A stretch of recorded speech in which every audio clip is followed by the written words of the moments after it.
I was 9 the summer we stayed at Grandma's house, and my sister, Emily, was 6. Our parents had to go out of town for work, so they dropped us off in the small, quiet town where Grandma lived. It was one of those places where the streets felt too wide, the houses too far apart. Grandma's house was old, one of those creaky, 2-story homes with a slanted roof and narrow hallways. It smelled like dust and lavender, like something preserved in time. Emily and I didn't mind, though. The house was full of secret places, of forgotten rooms and dark corners. It was perfect for a game of hide and seek. It was the 3rd night when we decided to play. It had rained earlier that day, and the house felt damp, the air heavy and cool. Grandma had already gone to bed, leaving us to our own devices. "You count," Emily said, bouncing on her heels. "I'll hide." I turned to face the peeling wallpaper in the hallway and began counting. 1, 2, 3. I heard the soft patter of her feet as she ran down the hallway. A door creaked open. Then silence. 19, 20. Ready or not, here I come. I smiled to myself. Emily wasn't the best at hiding. She always giggled if I took too long to find her. But tonight, she was quiet. Too quiet. I checked the usual spots, the space behind the armchair, under the dining table, inside the coat closet. Nothing. "Emily?" I called softly, half expecting her to jump out and scare me. Nothing. A thin shiver crept up my back. Maybe she'd finally found a good hiding place. I moved down the hallway, listening. The only sound was the ticking of the grandfather clock in the living room. Then I heard it. A soft rustling sound, like fabric shifting against wood, came from upstairs. Of course, she had hidden in one of the spare rooms. I climbed the staircase, my hand trailing along the banister. The hallway upstairs was dim, the only light spilling in from the window at the far end. The doors to the guest rooms were shut except for one, the one on the left. I pushed it open slowly. The room smelled musty, as if no one had been in there for years. A large wooden wardrobe stood against the wall, its doors slightly ajar. I could see a pale foot peeking out from the darkness inside. "Gotcha." I crept forward and yanked the door open. Emily stood inside, her back pressed against the wardrobe's rear wall, her breath coming in short, quick gasps. Her eyes were wide, her face pale. I frowned. "Why are you?" "It wasn't me who was hiding," she whispered. A chill prickled my skin. "What do you mean?" I asked. She looked past me, her small hands trembling. I turned. The door to the hallway was still open, but something felt wrong. The air was colder now. Then I noticed the other wardrobe, the one across the room. This door had just creaked open, and something inside had moved. I didn't want to turn around. I stood frozen in front of Emily, my breath shallow. My mind tried to make sense of what was happening. Maybe the draft had moved the wardrobe door. Maybe my eyes were playing tricks on me. But deep down I knew something was in there. Emily whimpered, gripping my wrist so tightly it hurt. "Close it," she whispered. I forced myself to move. Step by step, I edged toward the second wardrobe, my pulse hammering in my ears. The door was slightly ajar, no more than a few inches, but in the dim light, the gap looked like a gaping mouth. I swallowed hard and reached for the handle. The wood was cold. With a quick breath, I yanked the door shut. The latch clicked into place, and I stumbled back, pulling Emily with me. Silence. We stood there for what felt like forever, listening. Nothing happened. No movement. No sounds. Maybe it really was just the wind. Emily's grip on my wrist loosened, but she still looked uneasy. I forced a grin, trying to shake off my nerves. "See? Nothing." My voice sounded more confident than I felt. "Come on. Let's go back downstairs." She hesitated, then nodded. Together, we slipped out of the room, shutting the door behind us. We didn't speak as we went back down the hallway. The air was thick with something I couldn't name, an unseen weight pressing against my back. I resisted the urge to look over my shoulder. By the time we reached the bottom of the stairs, my chest ached from holding my breath. The living room was warm, filled with the steady ticking of the grandfather clock. Felt safer here, more real. I let out a nervous laugh. That was creepy, huh? Emily didn't laugh. She climbed onto the couch, curling her legs under her. Her eyes were still wide, her lips pressed into a thin line. Did you see it? She asked. My stomach tightened. See what? Her fingers twisted in the hem of her nightgown. When I was in the wardrobe, I thought it was you. It crawled in after me. A cold shiver ran down my spine. It wasn't you, she whispered. I didn't know what to say. We sat there in silence, listening to the house settle around us, the old pipes groaning, the wind tapping against the window. And then, from upstairs, we heard it. A slow, deliberate creak, the sound of a wardrobe door opening. I didn't move, neither did Emile.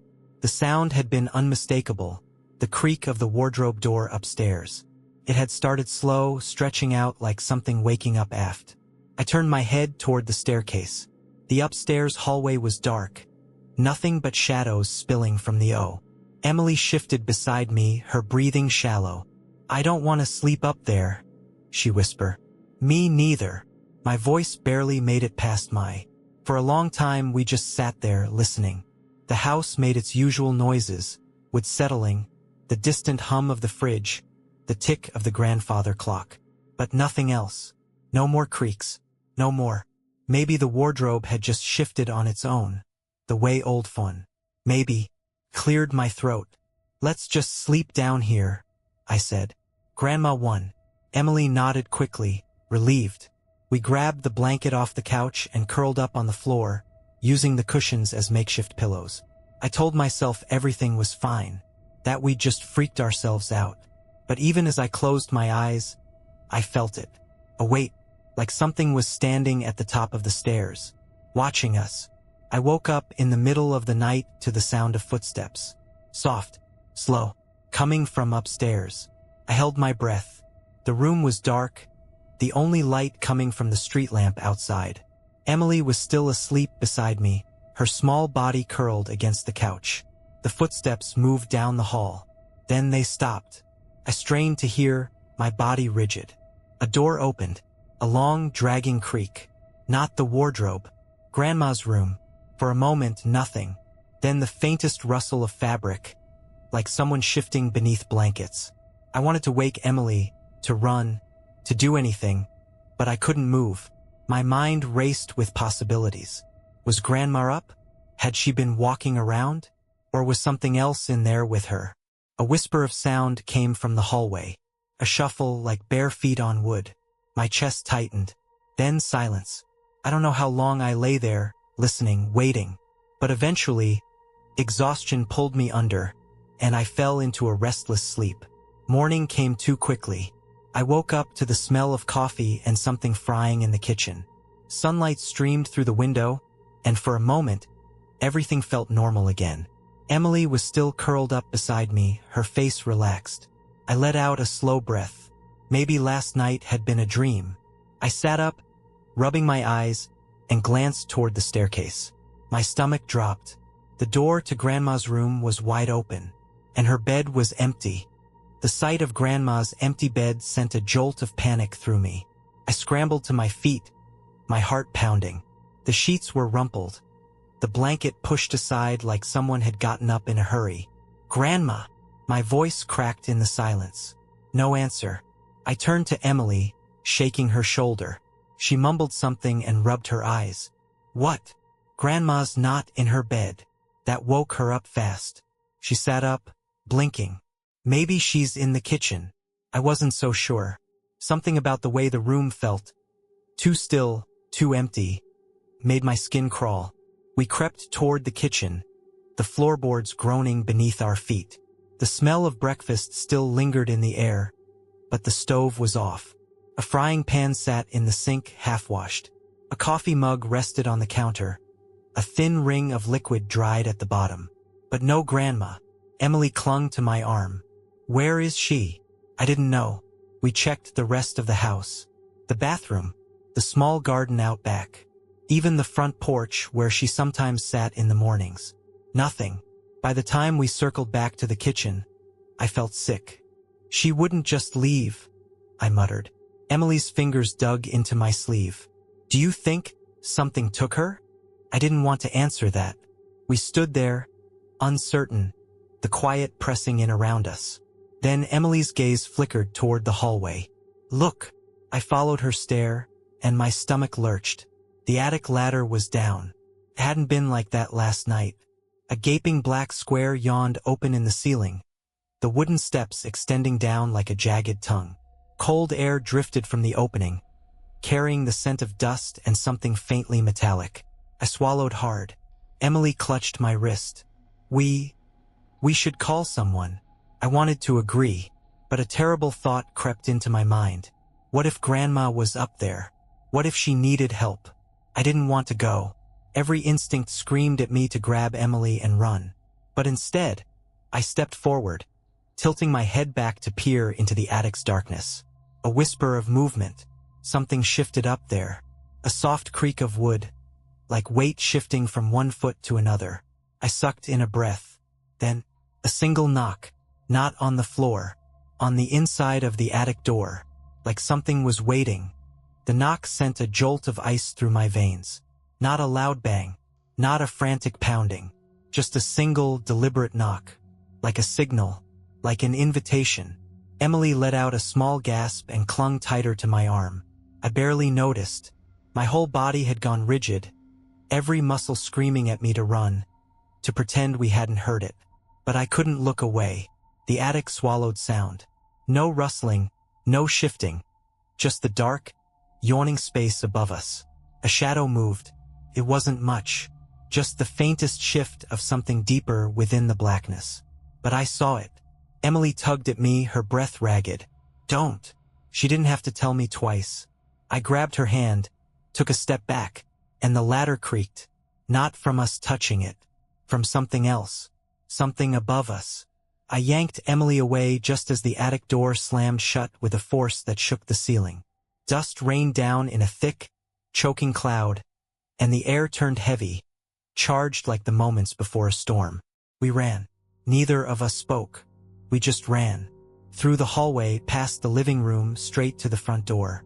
I fumbled with the lock, my hands slick with sweat. My pulse roared in my ears. I yanked the door open, and froze. The morning had been bright, sunny, a normal summer day. But outside, it was gray. Not overcast, not stormy, just gray. The air felt thick, like the world beyond the porch wasn't quite real.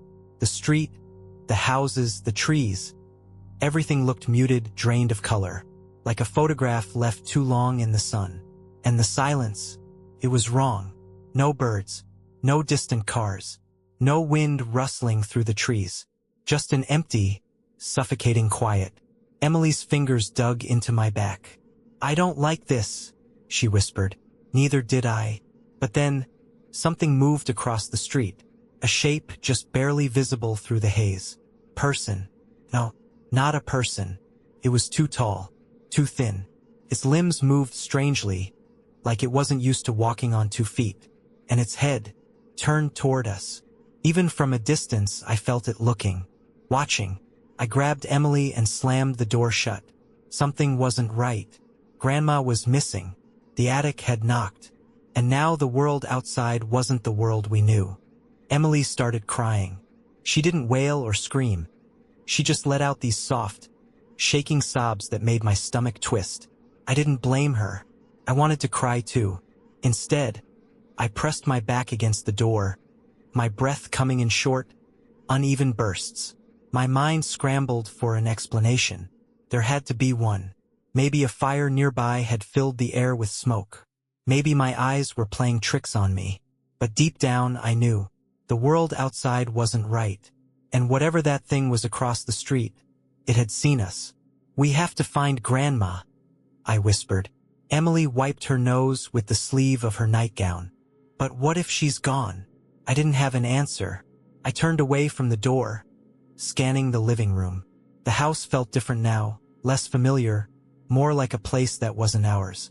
The walls seemed taller, the shadows stretching farther. The furniture looked the same, but something was off, like we had stepped into a version of Grandma's house that had been copied just a little wrong. Then I noticed something. The grandfather clock. It had stopped. The hands were frozen at 3:03 a.m. A thin, cold dread curled around my ribs. That wasn't right.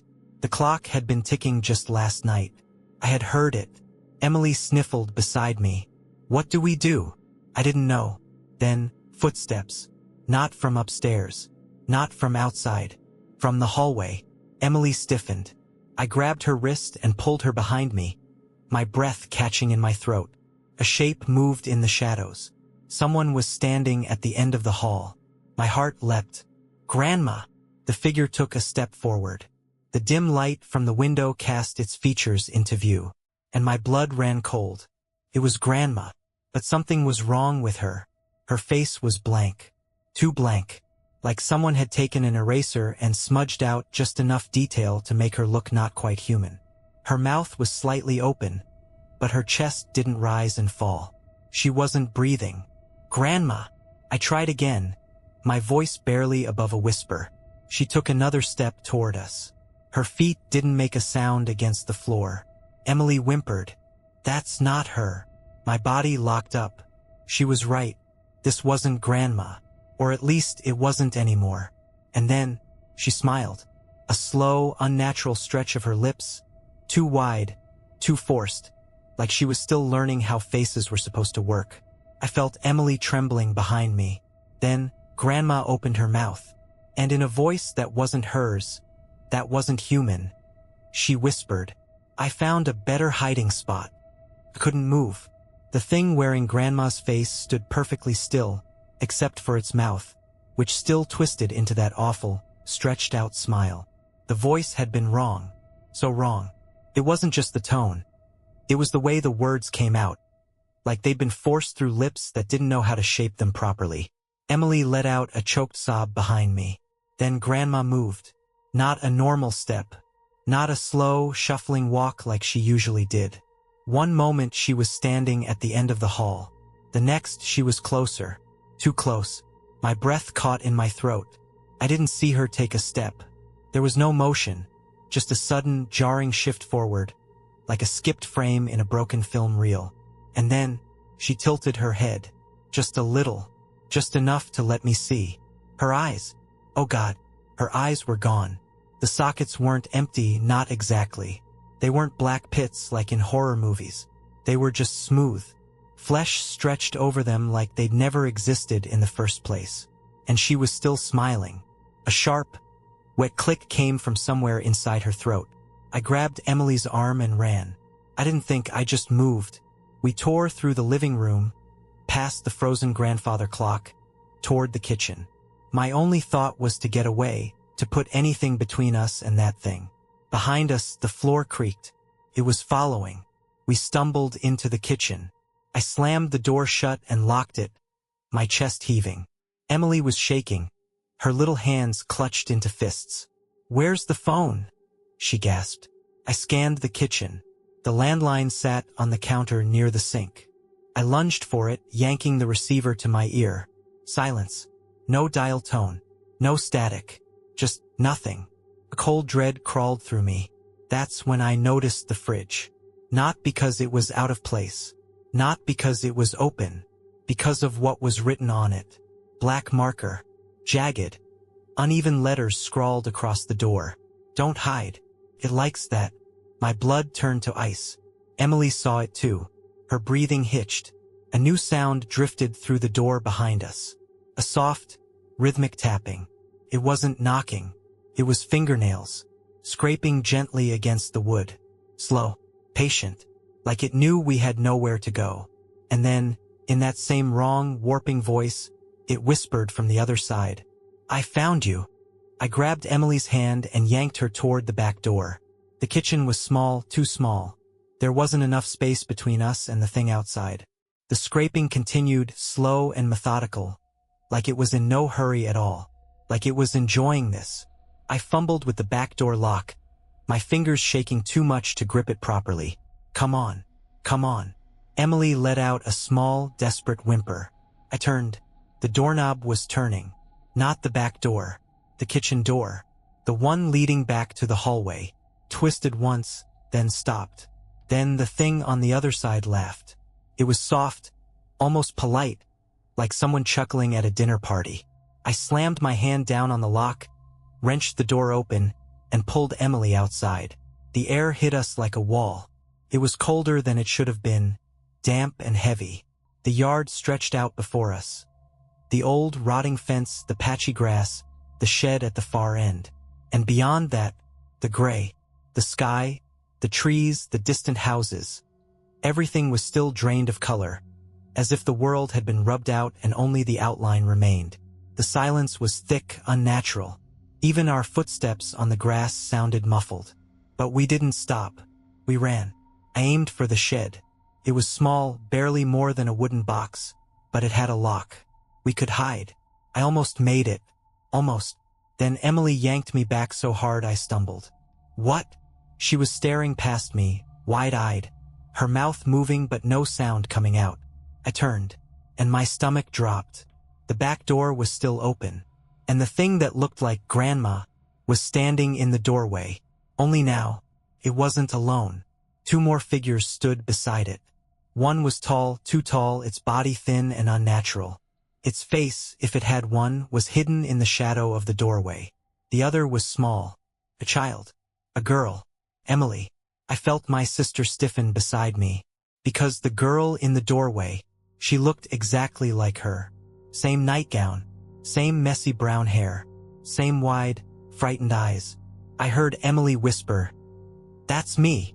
The thing that looked like Grandma took a step forward. Then, in a voice that was both hers and not, it said, "You shouldn't have run." Couldn't breathe. The other Emily stood in the doorway, staring at us with wide, glassy eyes. She wasn't smiling. She wasn't moving. She just watched. The tall thing beside her shifted slightly, its body bending in a way that made my stomach twist. It was wrong, like it was learning how to hold itself together, like at any moment it might unravel into something worse. And then there was Grandma, still smiling, still not blinking. My hand tightened around Emily's wrist. "Run," I whispered. She didn't move. I pulled her hard, and she finally snapped out of it, her little legs stumbling as we tore across the yard toward the shed. I didn't look back. I didn't want to see if they were following. We reached the shed. I yanked the door open and shoved Emily inside. The space was small, cluttered with gardening tools and old furniture. It smelled like damp wood and rust. I slammed the door shut behind us, my fingers scrabbling for the lock. There wasn't one. My breath hitched. Emily pressed herself against the back wall, her chest rising and falling in quick, panicked breaths. I held the door shut with my weight, my hands gripping the rough wood so tight I thought my bones might snap. Silence. For a long moment, there was nothing but our own ragged breathing. Then, footsteps. Soft, slow, right outside. A shadow moved beneath the crack of the door. Then, a whisper. Not one voice. Two, speaking at the same time. One was Grandma's. The other was Emily's. "Come out. We found a better game." Emily screamed. I clapped my hand over her mouth, shaking so hard my teeth chattered. The voices went quiet. A long, heavy silence pressed against the door. Then, the worst sound I'd ever heard in my life. A knock. 3 slow, deliberate taps against the wood. Then, the doorknob started to turn. The doorknob twisted slowly. I pressed my back harder against the door, my fingers digging into the rough wood. My whole body was trembling. Emily was curled up in the corner, her hands over her ears, rocking back and forth. I could hear her mumbling something under her breath. I wanted to tell her everything would be okay, but I didn't believe it. The door shuddered, not from a push, from something pressing its face against the other side. I could hear it breathing, slow, wet, wrong. Then, it whispered, "We don't need both of you." I choked on a breath. I felt the words curl into my ears, slip beneath my skin. It wasn't just talking. It was deciding, choosing. Emily let out a small, sharp gasp. I turned to her and froze.